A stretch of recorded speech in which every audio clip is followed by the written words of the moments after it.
So the first thing I do is I love this glue compressor from Ableton. And as you can see, it's actually on this preset called Make It Loud, right? I am not going to get too technical. I'm just going to talk about the steps and kind of like I'm going to give you guys just kind of like a good grounding of what I do. I'm not going to get into a lot of like the technical details because I really have no idea what I'm doing. I'm just kidding. Okay, so let's get this going. Okay, so I use this for my gain staging. This is the first part of my gain staging. So what I'm trying to do over time is I'm trying to take this piece of audio and I'm trying to stretch it. I'm trying to like take it and basically enhance it. And I want to take it and I want to grow it to a block, right? I want to take it and I want to make it big, but I don't want to just make it louder. Okay, I want to make sure that as I stretch it, that I'm doing things to it that will enhance its sound. And the first thing I like to do is I like to duck the I like to put the compressor on and just duck the transients, right? I just like to see the needle moving just a little bit. So basically, I'm just giving it a little compression so that every time one of those transients peaks, I'm just kind of tapping it down, right? So I'm just kind of keeping it, kind of, I don't want a lot of compression. I'll show you what a lot of compression would sound like. No, I won't. So this would be a lot of compression, right? Obviously that does not sound good, but that's basically really squashing the track, right? And has anybody heard the term overcompressed? That's overcompressed, okay? So I don't want to overcompress it. I don't want to cook it. I'm just trying to warm it up a little bit, right? I'm just giving it a little bit of love right now. So what I'll do is I just want to see the needle move a little bit.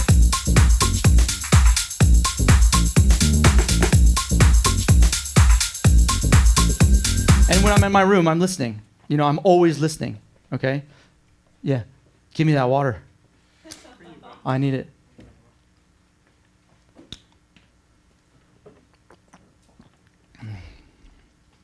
Okay. So, again,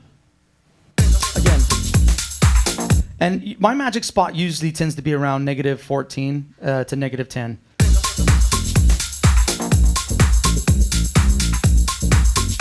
And right here, I've got this makeup gain, and this is really what I really like about this. Is right off the bat, I get a really good boost coming right out of the compressor.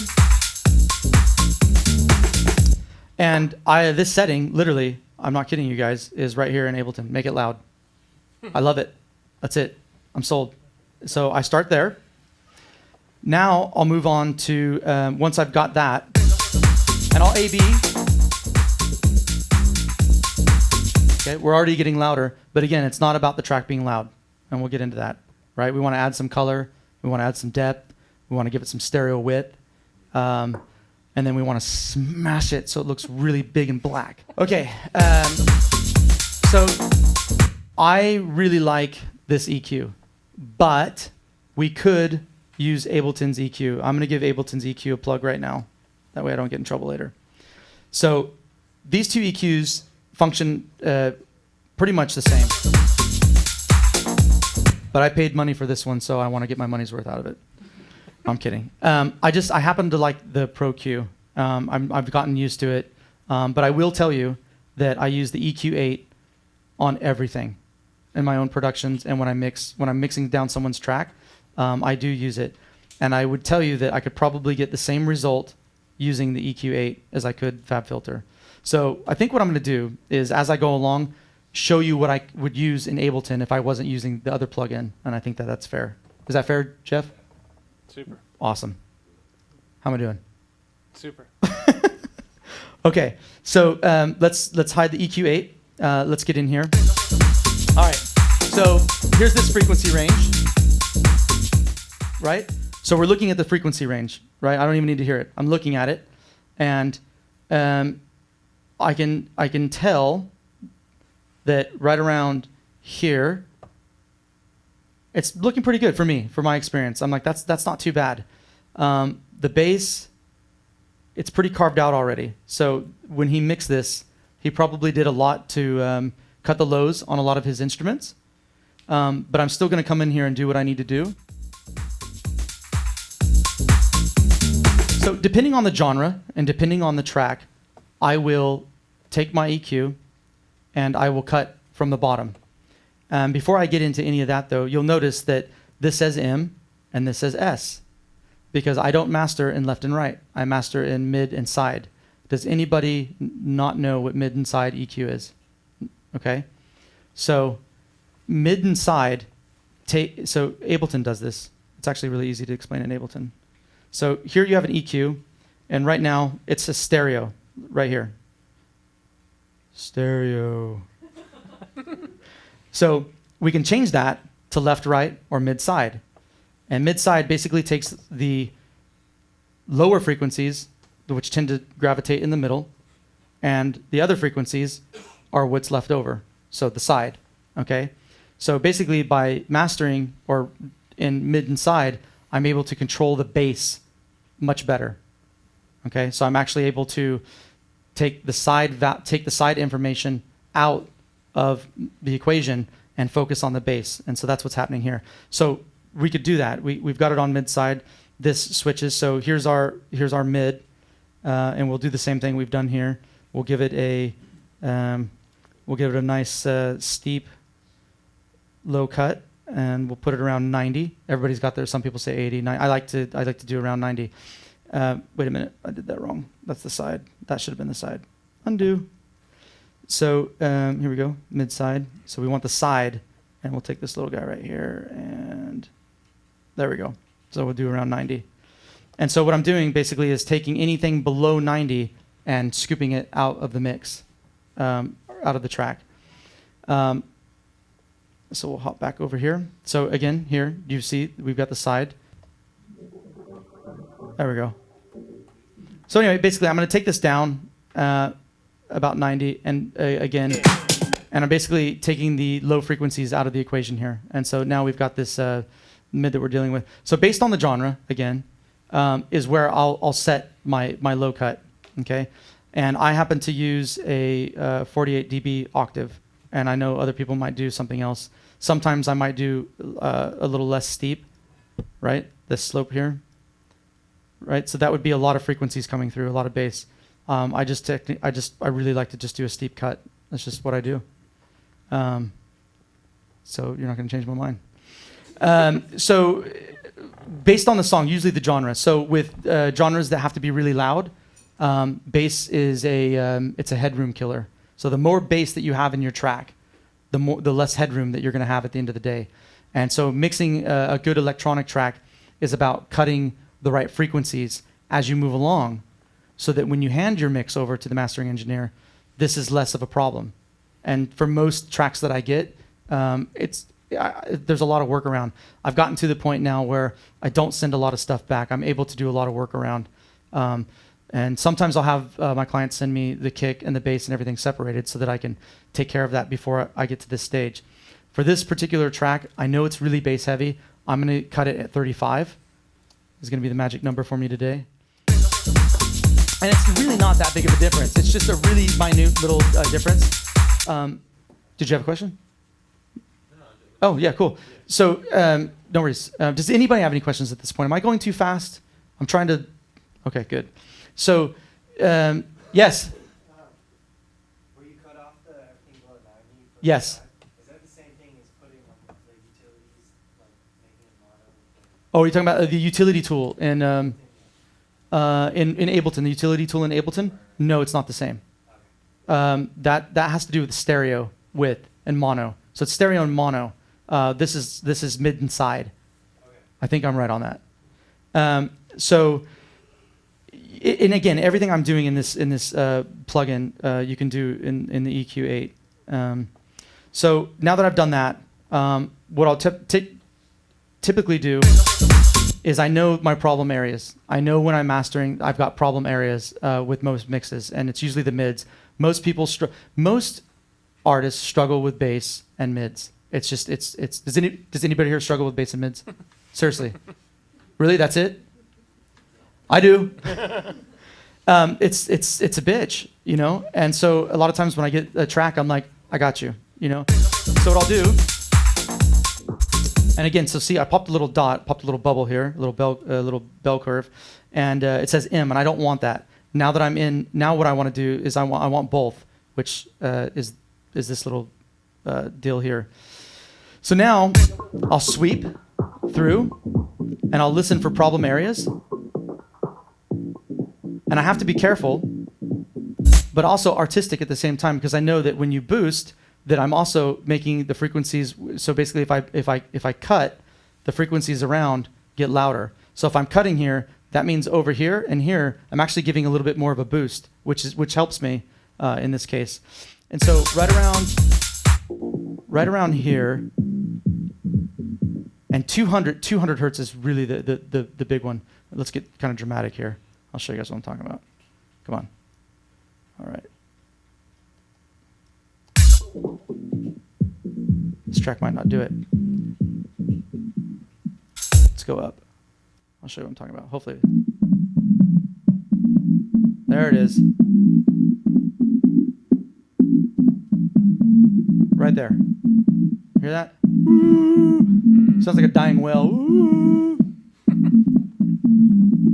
Okay. So from my experience with raving, I'm not deaf yet, but from my experience with raving and going to clubs and going to parties and playing on, I played on little sound systems and I played on huge sound systems. And so I feel like for me, I'm able to kind of get in here and I'm like, that frequency is going to be a problem. Like that area is going to be a problem. So I'll just take this right here and I'll go down and I'll listen. So I want to pay attention to that area. I don't want that area to be a problem. And so I'll just do something like this. That's it, right? For this track. And I'm not in front of the speaker, so it's kind of hard. And then for me, my wife always likes to say that I'm deaf to treble, and one of my mentors helped me with that. And everybody, you just like you have to learn your room, you have to learn your ears as well. Let's go extra large. Okay. So right here, you'll notice that I already had a curve in here around 2000 hertz. I've got it at 1.65. And excuse my French, this is some nerdy shit right here. I just know that right here, I need to do this for my ears. So that's just something I do in my chain. And sometimes I'll get rid of it. Sometimes I'll have the confidence to go, okay, you know what? I'll just get rid of it. But I technically like to tell myself that I'm going to give the, I'm not going to do right in the treble. I'm going to make it, there's going to be too much treble. So that's just for me in my studio, in my ears. Okay, so let's just go back to medium here. So for me, this would be done. I'm not heavy-handed. I might come over here. I might listen.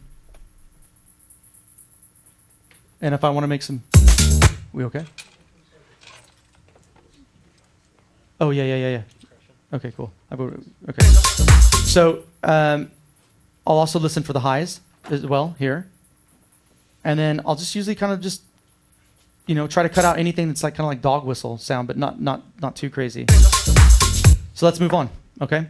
So the next step in my chain is this Multiband Dynamics compressor that comes with Ableton.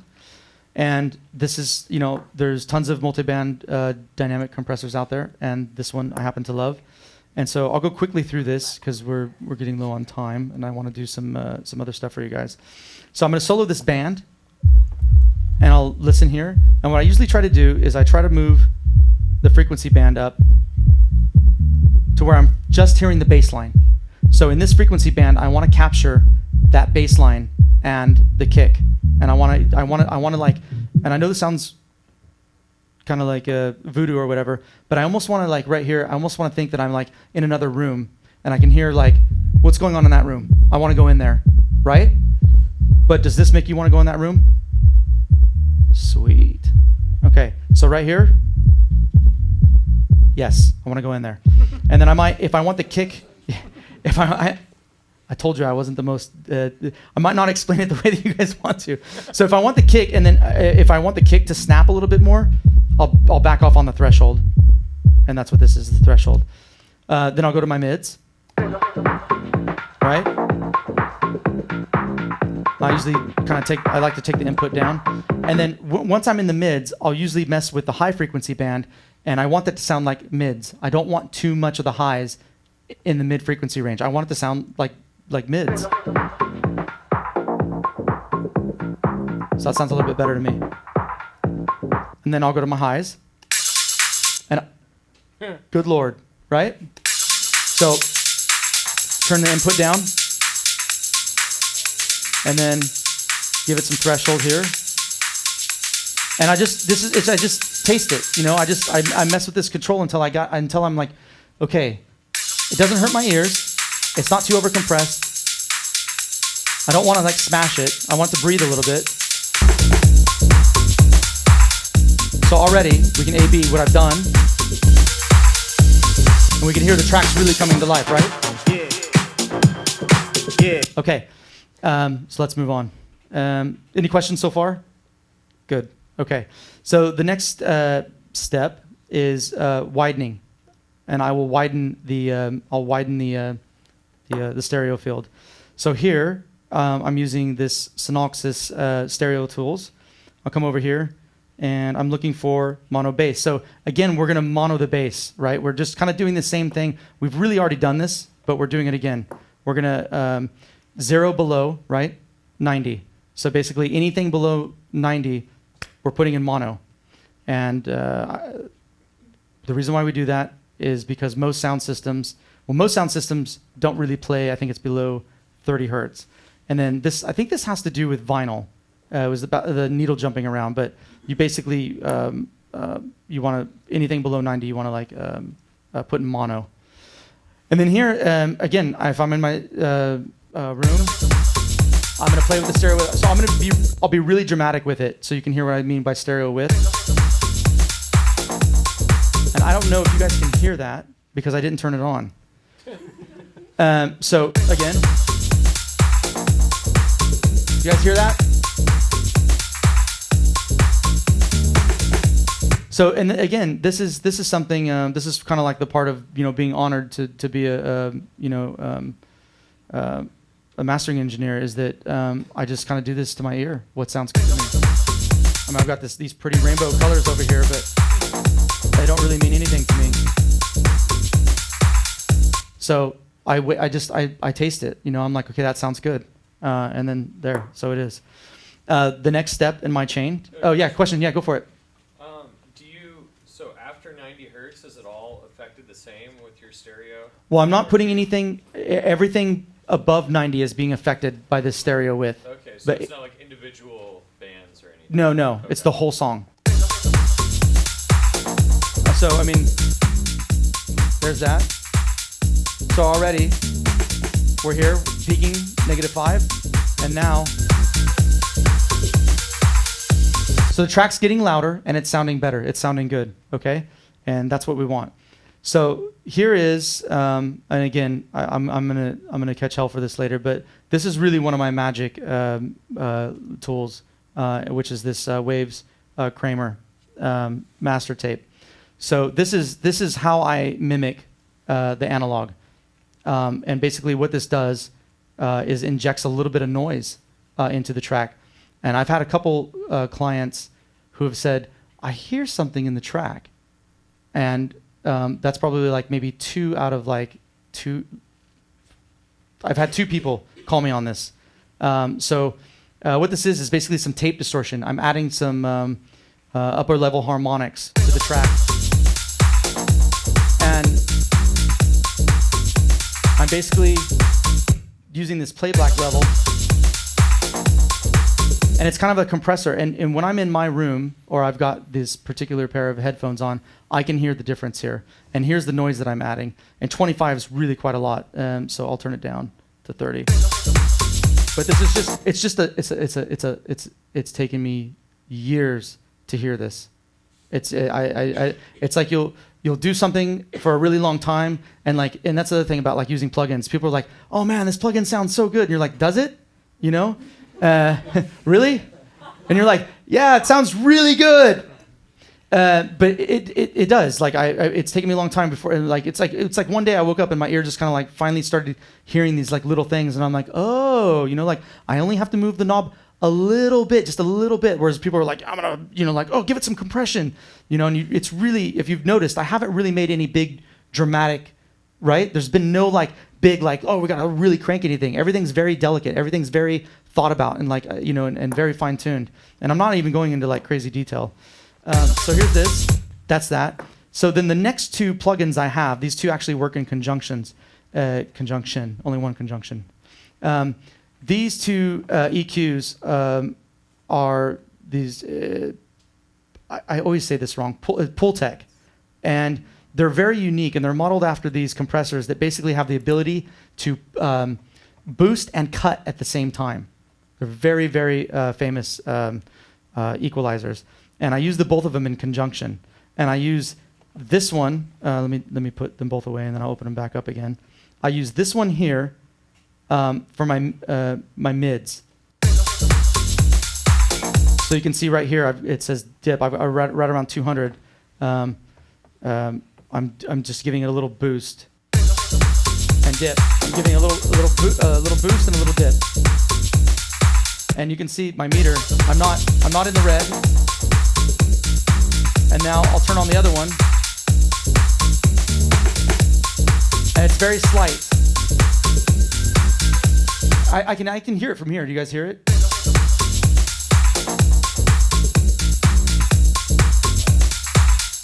All right. Now, the last step in the mastering chain.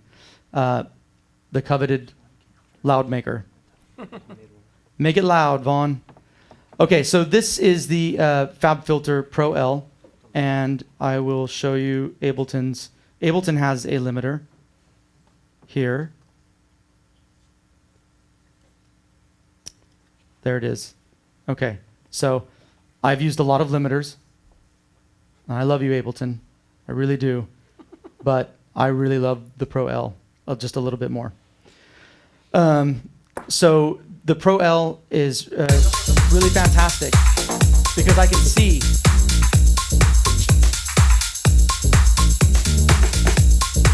And so basically what we've got right here is that's our gain, and this is going to be our gain reduction.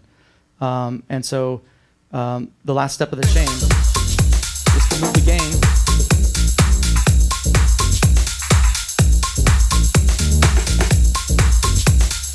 So this white line is our average peak level. And this RMS is our perceived volume. And so what's happening is I'm getting 2 dB of gain reduction right here, and so this step in the chain is it's very, I mean, we can get really into it, okay? But I'm just going to tell you this: that you want your gain reduction, you want your RMS between -2 and -4, and so that's how I know how much room I have. Unless I'm doing EDM, then I want to smash it.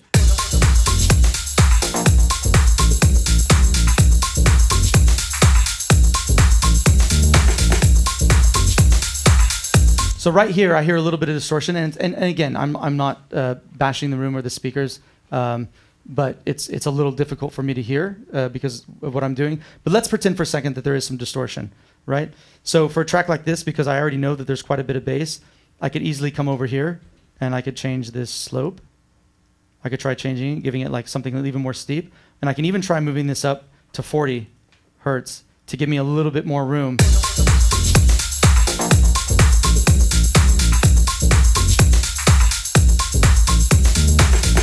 Yeah, cool. And then now the last step. I know I'm kind of moving fast because I want to show you something else too.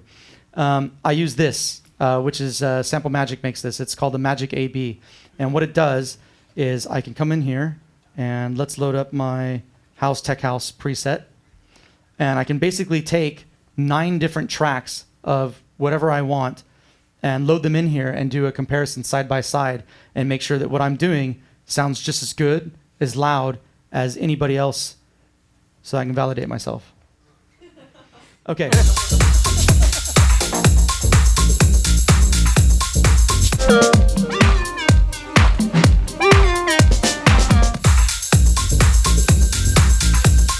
So I can tell right now that this sound, and again, I chose a song that had quite a bit of bass and bass issues, which I did go back to this particular person.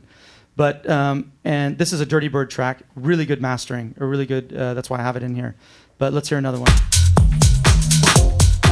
Oh, the volume's all the way up. So now we can use A, B. Yeah.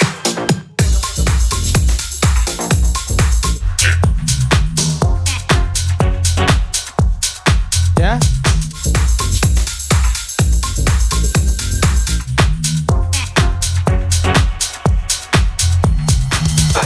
That's it. That's the chain. If you're a music producer, subscribe to our channel and stay up to date on the latest Pyramind tutorial videos, track breakdowns, elite sessions, and more. Visit us at pyramind.com.